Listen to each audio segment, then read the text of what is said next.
I'm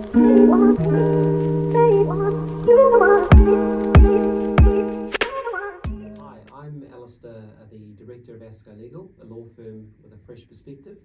This is my colleague Chris Dykes. Today we want to talk a little bit about vendor finance. The concepts of vendor finance and earnouts we'll cover in two videos.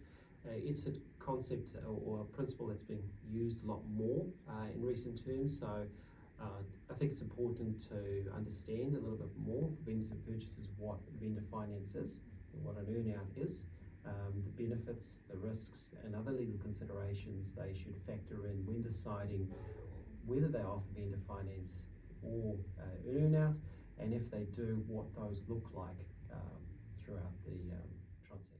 Vendor finance is something that's really come to the fore in earnouts over the last sort of 12 months or so, more than it used to be. And that's the reason we want to talk about that today, because I think it's a very important concept for people to understand a little bit more about and see these sort of the benefits, the risks, the legal considerations they need to sort of take into account when considering those options. Now, focusing specifically on, or could you explain the concept of what a vendor finance is in a business transaction and what an earnout is? Yeah, certainly. So I guess one of the things to consider is how are they similar, and both are structures whereby an agreed sum of the purchase price is payable after settlement. So the vendor's not getting all the money up front on the settlement day, but a certain portion of it is being set aside to be paid at a later date. How they're different is in vendor finance, the vendor's agreeing to receive a set sum post-settlement, and maybe with some interest or whatever charges might be related to it, but there's an agreed sum that they are going to receive being the balance of the purchase price. Where earnout is slightly different, it's set, the balance is determined by the performance of the business, so the future performance of the business run by the purchaser will ultimately determine what the earnout's going to be, and that's how they differ. Yeah, great. So focusing now on vendor finance, what would you say is the benefits for a vendor to consider instead of getting the full purchase price and settlement? Why would they consider offering a purchaser vendor finance? Yeah, it's a good question, because why would they agree, right? So the consideration there is maybe the vendor isn't getting the price they want to get, they're not achieving exactly, the market's not there, they have a high expectation of what the business is valued at and what they can achieve, but the buyers just aren't meeting that price. So vendor finance is a possible means of allowing the vendor to get a better price out, although a portion of it is going to be received post-settlement. Yeah. Do you think any sort of changes from the bank funding or the bank's ability or willingness to fund business transactions has driven the need for vendors to offer vendor finance in the sort of recent times? Yes, I think just if we're looking at purchasers' abilities to actually settle fully on purchase prices, I think that's because of the economic climate is more challenging, and therefore purchasers are looking for means of closing the gap between on that purchase price of what the vendor wants and maybe what they can afford in terms of financing and what funds they have available, and vendor finance is potentially a very good option for that. Yeah.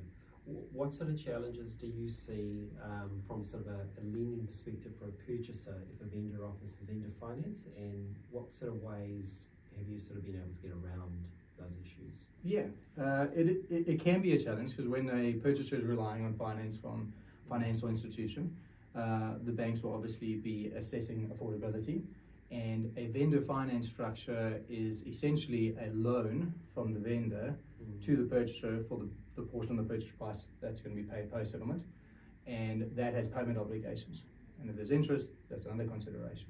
So that vendor finance structure where the obligation sits with the purchaser to pay back the vendor, that has to be disclosed to the bank, and the bank's going to factor that in, and that then may not work because on affordability basis the purchaser hasn't qualified for a larger sum in terms of financing, and now there's another obligation that's being disclosed to the bank that may have some issues.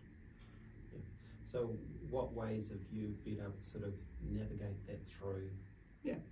So because there is the requirement to disclose, and a possibility or a way to structure that is maybe not your traditional vendor finance in terms of a loan being secured in certain ways, which I'm sure we'll have a chat about, but structuring it then in terms of actually holding equity in a company. So it can get a bit complicated to answer, but essentially the purchaser is buying the business. He's going to form a new company to purchase that business, and the vendor actually takes a portion of equity in that company. And by taking a portion of equity in that company, the portion of the purchase price that is being vendor financed is set off against the purchase price, making it less. And then the repayment structure to the vendor is dealt with in that company structure, which is challenging because you've got to navigate it with the bank, make sure the bank is still happy with those requirements. But essentially the vendor holds shares in the company, and there will be an obligation for the purchaser to buy them out in the long term, like in terms of vendor finance. And what you have to just make sure is that we disclosing this to the bank understands the structure, we're getting what the bank's covenants or requirements are, and then making a structure that works both for vendor and purchaser, which is a lot of back and forth with both solicitors and clients, determining how that structure is going to work. They can be beneficial for both parties and ultimately facilitate the agreed purchase price and the structure. Yeah.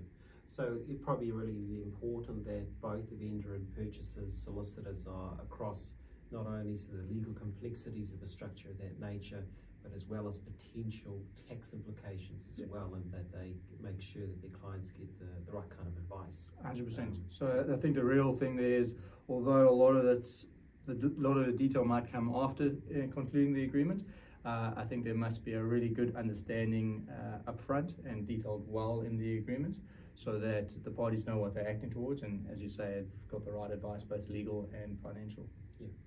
So if you're acting for a vendor or a purchaser and vendor finance is going to form part of the transaction, what aspects as a vendor solicitor and what aspects as a purchaser solicitor would you sort of look at from a due diligence perspective when advising them on the sort of the risks and benefits of vendor finance? So that's an interesting question, because vendors often don't have any concern about doing due diligence over purchasers in terms of normal transactions, although there's an element of it under assignment of leases. There's some obligations that carry on, and there might be or some risk, so there should be maybe a bit of it. But in a vendor finance one, there certainly should be some due diligence done, because essentially you are relying on the purchaser paying a portion of the purchase price post-settlement, and that comes with a certain element of risk. Is the purchaser going to pay you back? And if the purchaser is going to pay you back, you want to have confidence that the purchaser can operate this business well and successfully, because that's where the money is going to come from to pay you back. Therefore there should be some due diligence on the purchaser saying, will they make it successful, yes or no? So because ultimately that's going to be your way of securing the purchase price. For your purchaser, in terms of vendor finance, it is a means to close the gap where you can't achieve the full purchase price. But certainly what they're going to have to weigh up and assess then is affordability and ability to repay. So they're going to commit to obligations with the bank, and they're going to commit to obligations with landlord, and they're going to commit to obligations in terms of servicing this vendor finance. And will you be able to do all those things and honor all those things simultaneously and be able to follow through on that? And that all has to be considered then as well. And then you've touched on it already, but again, point of the vendor is making sure that whatever structure is done, is there a tax implication that's going to be unfavorable or not, and having to chat to us and their accountants about that as well. Yeah. In the instance of like a sort of a plain vanilla, I'm going to pull the term plain vanilla vendor finance, so where the vendor says, okay, you'll pay me X dollars over 2 to 3 years, monthly or whenever, how would you typically advise a vendor to how to sort of secure that, and what sort of considerations are there involved there? Yeah. So I guess, as you say, plain vanilla, the plain vanilla structuring for that, or securities that you would want to have, is vendor wants to make sure you get paid. So first of all, in terms of the agreement structure, you are detailing what portion of the purchase price is paid for settlement and what is being paid afterwards, the vendor finance portion amount. When is it going to be paid? What installments and what interest is going to run. And the main consideration then is the security. How do I make sure I get paid if there's an issue? And the structuring there again is then the vendor will typically want a general security agreement being concluded where they can take a security over the assets of the business, the purchasing business. So if something goes wrong, they can execute against those assets. And a personal indemnity and guarantee from the individuals behind the purchasing entity. So that allows for if the company is unable to pay back and assets aren't sufficient to be able to repay the vendor finance in the instance of trouble, that you can also go directly to the individuals who might have assets and so on to recover non-payment of that vendor finance portion. Yeah, okay, that's really good. And obviously a general security agreement also gives a vendor the option to appoint a receiver on the business if things are going not well, and they believe they need sort of someone to step in and sort of right the ship, so to speak. So that adds some security as well, assurances for the vendor. Is there any other best practice advice you would sort of suggest vendors consider when offering vendor finance, a proportion of the purchase price? Would there be a rule of thumb around how much of the purchase price a vendor generally offer? I say I don't think it's a rule of thumb. I mean, some people might give say an indication of it. I say it's very fact dependent and case by case, because if the vendor is asking for a certain amount and the market is meeting him, he's not going to be concerned about it. But if the market's coming in lower than what he's looking for, and is unable to achieve that amount, vendor finance can be an appealing option where maybe not getting exactly what others are offering, but it's getting on settlement, but it's getting that little top up more extra that weighing it up will take the risk on it. So it's very much a conversation on case by case in terms of vendor and weighing up whether he or she is willing to take an element of risk in terms of it and how much is going to be comfortable in getting on settlement.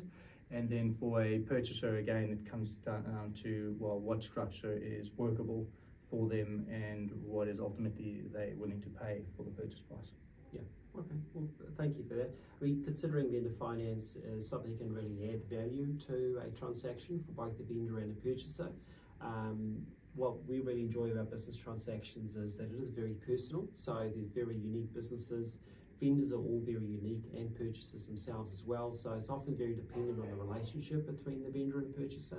And I think part of vendor's due diligence is being comfortable with the purchaser, their background and skill set, that they can make a success of the transaction and sort of weigh that up through. So thanks, Chris. So hopefully this gives you a little bit of an understanding of what's involved when considering the risks and the benefits of offering vendor finance or being a purchaser considering vendor finance as part of the transaction. There's obviously a lot of detail that needs to be going through.